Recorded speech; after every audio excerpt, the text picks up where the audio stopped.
안녕하세요. 천안세움교회 이광재 목사입니다. 저희는 이제 사사기를 마무리해 가면 갈수록 이스라엘 백성들이 죄에 대한 대가를 참혹하게 경험하는 것을 저희들이 보게 됩니다.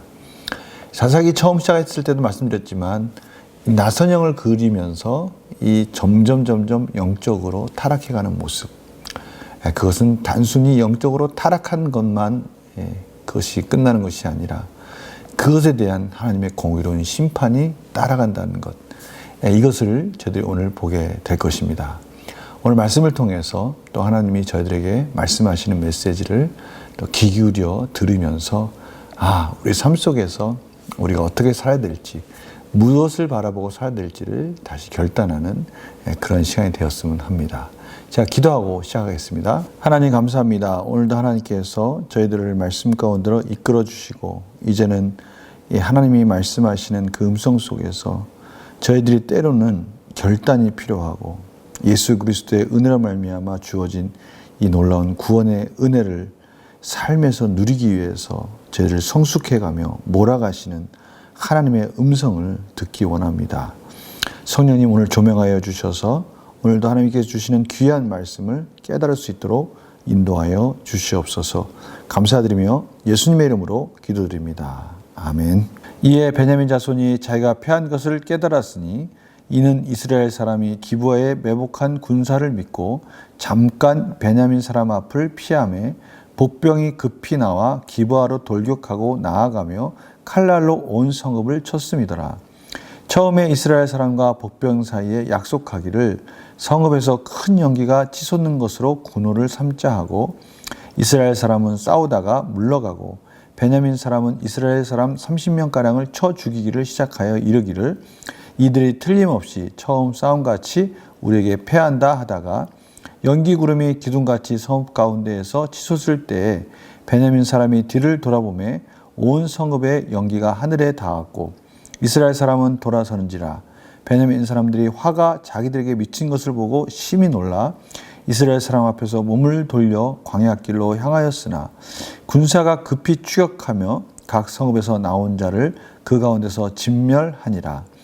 그들이 베냐민 사람을 에워싸고 기브아 앞 동쪽까지 추격하여 그 쉬는 곳에서 짓밟음에 베냐민 중에서 엎드러진 자가 18,000명이니 다 용사더라. 그들이 몸을 돌려 광야로 도망하였으나 림몬 바위에 이르는 큰 길에서 이스라엘이 또 5,000명을 이삭 줍듯 하고 또 급히 그 뒤를 따라 기돔에 이르러 또 2,000명을 죽였으니 이날에 베냐민 사람으로 칼을 빼는 자가 엎드러진 것이 모두 25,000명이니 다 용사였더라.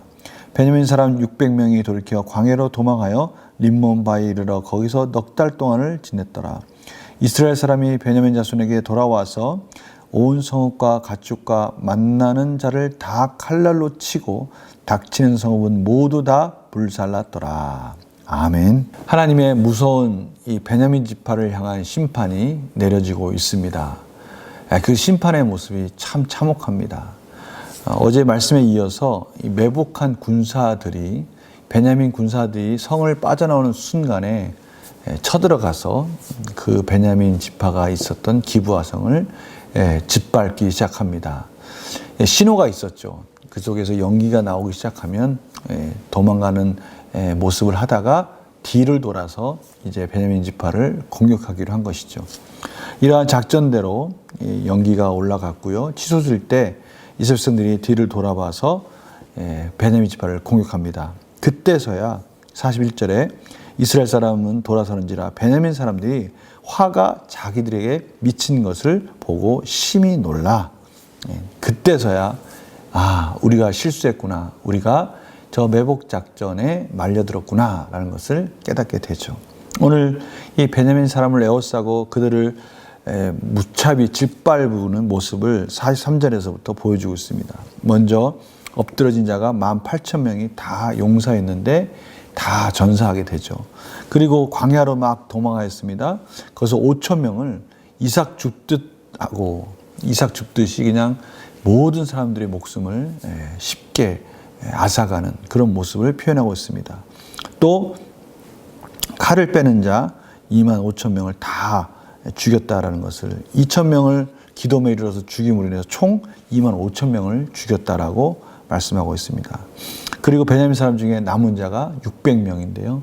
이 600명이 림몬 바위로 피해서 거기서 넉 달 동안을 지냈더라라고 마무리 짓고 있습니다. 얼마나 비참한 생활을 지낸 겁니까? 600명이 겨우겨우 도망쳐서 그 베냐민 지파의 뿌리를 그래도 남은 자들이 되어서 명맥을 유지하고 있다는 것을 저희들이 보게 됩니다. 그래도 다행히 그 지파가 완전히 부서지고 무너지는 것이 아니라 600명이라도 남아서 참 다행이다라는 생각을 하게 하는 오늘 본문입니다. 오늘 말씀을 보니까요, 참으로 닥치는 성읍 모두 다 불살랐다, 짓밟았다, 모든 자들을 이삭 줍듯 했다, 이런 모습들을 보니까 얼마나 비참하게 베냐민 지파가 무너졌다라는 것을, 하나님의 심판을 받았다라는 것을 저희들이 깨닫게 되는 것이죠. 이 참혹한 결과는 베냐민 지파, 특히 이 기브아에 있는 자들이 하는 악행에 대한 하나님의 심판이기도 하지만 전체적으로 큰 그림을 보면요, 이스라엘 전체에 하나님의 심판이 내려지고 있다라는 것을 저희들 볼 수 있습니다. 그런데요, 안타깝게도 이스라엘 백성들은 그 사실을 깨닫지 못하고 있다는 것, 이것이 더 참혹한 거 아니겠습니까? 스스로 동족 간에 서로 죽이고, 그것이 또 심판이 되고, 그것이 또 이스라엘의 심판이 되고, 이 모든 것 속에서 하나님의 공의가 어떻게 정말 구체적으로 세세하게 임하고 있는지를 저희들이 보게 되는 것입니다. 이러한 죄에 대한 하나님의 공의로운 심판을 보면서 저희들에게 하나님께서 지금 도전하고 계시는 거예요. 우리가 죄 가운데 결단하지 않고 우리가 이 세상을 산다는 것, 어떻게 보면 예수 그리스도의 은혜로 말미암아 구원받은 우리의 인생이지만 그 참혹한 이 죄의 결과는 여전히 진행되고 있다는 것, 이것을 하나님께서 깨달으라라고 말씀하고 계시는 것입니다. 문제를 한번 풀어볼까요? 하나님께서는 왜 이스라엘 지파뿐만 아니라 베냐민 지파까지도 패배를 경험하게 하십니까? 모두가 다 패배한 겁니다, 사실. 베냐민 지파는 기브아 거민들의, 주민들의 그러한 악한 행실에 대한 하나님의 공의로운 심판이었다면, 또 이스라엘은 하나님을 온전히 신뢰하지 못하고 우상을 섬기듯이 하나님을 섬긴 것에 대한 패배였습니다. 그러나 더 큰 그림으로 본다면 이것은 전체 이스라엘 공동체에 내려진 하나님의 징계다라는 것을 저희들은 바라보아야 됩니다. 참으로 이 죄의 결과는요, 정말 비참합니다. 저희들 일상 속에서 경험하는 우리의 죄된 모습, 정말 끊어야지, 그렇게 살면 안 되지라고 말을 하는데 그것이 쉽게 끊어지지가 않습니다. 쉽게 돌이켜지지가 않습니다. 참으로 죄는 오늘 이 말씀에 나와 있는 것처럼 저희들의 인생을 짓밟고요, 이삭을 줍듯 저희들의 인생을 허무하게 만들어버리고요, 또 닥치는 대로 불살랐다는 것처럼 우리 인생을 완전히 까맣게 태워버리고 나서야 그 죄가 그 비참한 속에서 저희들을 깨닫게 하는 그런 결과들을 경험하지 않습니까? 정말 죄는요, 저희들이 결단하지 않는 이상은 몰아갈 대로 몰아가서 정말 피 한 방울까지 다 쏟을 때까지 저희들을 참혹하게 만드는 것이 죄의 결과다라는 것을 오늘 본문을 통해서 깨닫게 해 줍니다. 물론 저희들의 구원은 예수 그리스도 안에서 이루어졌지만 이러한 아픔을 저희들이 경험함으로 인해서 하나님은 여전히 저희들 삶 속에서 저희들을 성숙시켜 가시면서 저희들을 이끌어 가시는 그 은혜와 사랑 안에서 결단하라고 오늘 말씀하시는 거예요. 그래서 느낀 점 보면요, 이스라엘 지파와 베냐민 지파 모두를 징계하시는 하나님의 모습을 보면 무엇을 느낍니까? 징계하신 하나님, 공의로우신 하나님, 그 공의가 예수 그리스도의 십자가상에서 완전히 드러났습니다. 죽을 수밖에 없는 그 죄인을 대신해서 예수 그리스도가 십자가에서 죽으셨습니다. 그리고 그걸 믿는 자마다 하나님께서 구원의 은혜를 주셨어요. 이러한 죄의 참혹한 결과들을 오늘 사사기를 통해서 예수 그리스도의 십자가를 통해서 저희들에게 바라보라고 하시는 거예요. 그 말씀은 무엇입니까? 이러한 참혹한 결과를 가져온 죄를 미워하고 그 죄로부터 돌이켜야 우리 인생에 살 수 있다라고 하나님께서는 다시 한번 가르쳐주고 계십니다. 그래서 결단과 적용도 바로 그거예요. 내 삶 가운데 하나님께서 원치 않으시는 분열과 갈등의 모습이 있다면 무엇입니까? 분열과 갈등, 하나님이 원치 않으시는 모습들, 이러한 하나님 보시기에 좋았더라라고 말씀하실 수 있는 그러한 삶으로 회복해야 될 것들은 무엇이 있는가? 지금 하나님께서 그 부분을 돌이키라고 말씀하시는 거예요. 죄가 가져오는 이 참혹한 결과들을 맛볼 때까지 지체하지 말고 빨리 하나님의 은혜 가운데 돌이킬 때 그곳에 하나님의 은혜와 축복이 있다라고 말씀하고 있습니다.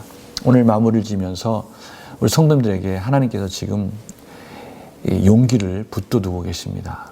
예수 그리스도의 은혜 가운데 구원받은 저희들의 삶이 그 참혹한 죄의 결과들이 지금도 이 땅 가운데 진행되고 있는데 저희들은 그러한 결과들로부터 구원받은 자답게 빨리 돌이켰을 때 그때 누릴 수 있는 평안을 누리라고 말씀하십니다.